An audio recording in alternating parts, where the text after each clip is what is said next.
صبر اور علم کا سفر، حضرت موسیٰ علیہ السلام اور خضر علیہ السلام۔ ایک وقت کی بات ہے جب حضرت موسیٰ علیہ السلام اپنی قوم کو تعلیم دے رہے تھے۔ ان سے کسی نے سوال کیا، دنیا میں سب سے زیادہ علم کس کے پاس ہے؟ موسیٰ علیہ السلام نے جواب دیا، میرے پاس۔ یہ جواب انہوں نے اپنی ذمہ داری کے احساس سے دیا، لیکن اللہ کو یہ بات پسند نہیں آئی، کیونکہ اصل اور مکمل علم صرف اللہ کے پاس ہوتا ہے۔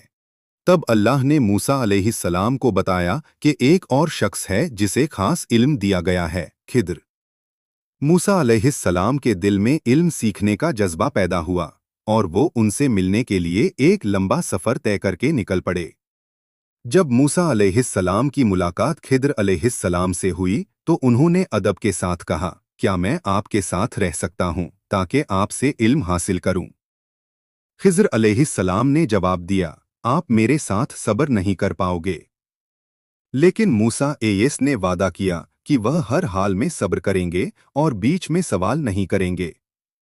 دونوں کا سفر شروع ہوا۔ سب سے پہلا واقعہ ایک کشتی کا تھا۔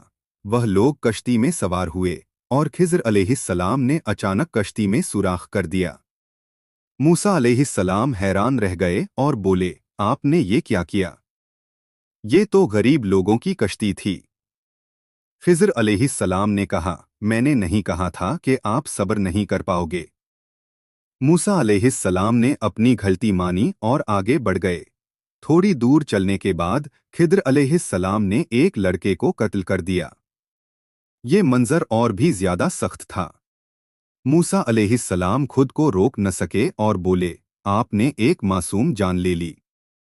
خضر علیہ السلام نے پھر یاد دلایا کہ صبر ضروری ہے۔ موسیٰ علیہ السلام نے دوبارہ وعدہ کیا کہ اب وہ سوال نہیں کریں گے۔ پھر دونوں ایک بستی میں پہنچے جہاں لوگوں نے ان کی مہمان نوازی سے انکار کر دیا۔ اس کے باوجود خضر علیہ السلام نے وہاں ایک گرتی ہوئی دیوار کو ٹھیک کر دیا، بنا کسی بدلے کے۔ موسیٰ علیہ السلام سے رہا نہ گیا اور انہوں نے کہا، اگر آپ چاہتے تو اس کا بدلہ لے سکتے تھے۔ اس پر خضر علیہ السلام نے کہا، اب ہمارا ساتھ یہیں ختم ہوتا ہے، لیکن میں آپ کو ان سب باتوں کا راز بتا دیتا ہوں۔ خضر علیہ السلام نے سمجھایا کہ کشتی اس لیے توڑ دی گئی تاکہ ایک ظالم بادشاہ اسے زبردستی نہ لے لے۔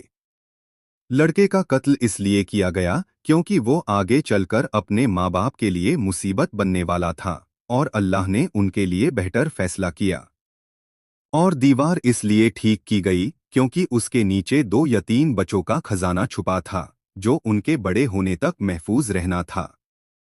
موسیٰ علیہ السلام کو تب سمجھ آیا کہ ہر چیز جو ظاہر میں بری لگتی ہے، ضروری نہیں کہ واقعی بری ہو۔ اللہ کا ہر فیصلہ حکمت سے بھرا ہوتا ہے، چاہے انسان اس سے ترنت سمجھ نہ پائے۔ کے ساتھ صبر ضروری ہے، اور اللہ کی ہر پلاننگ انسان کے لیے بہترین ہوتی ہے۔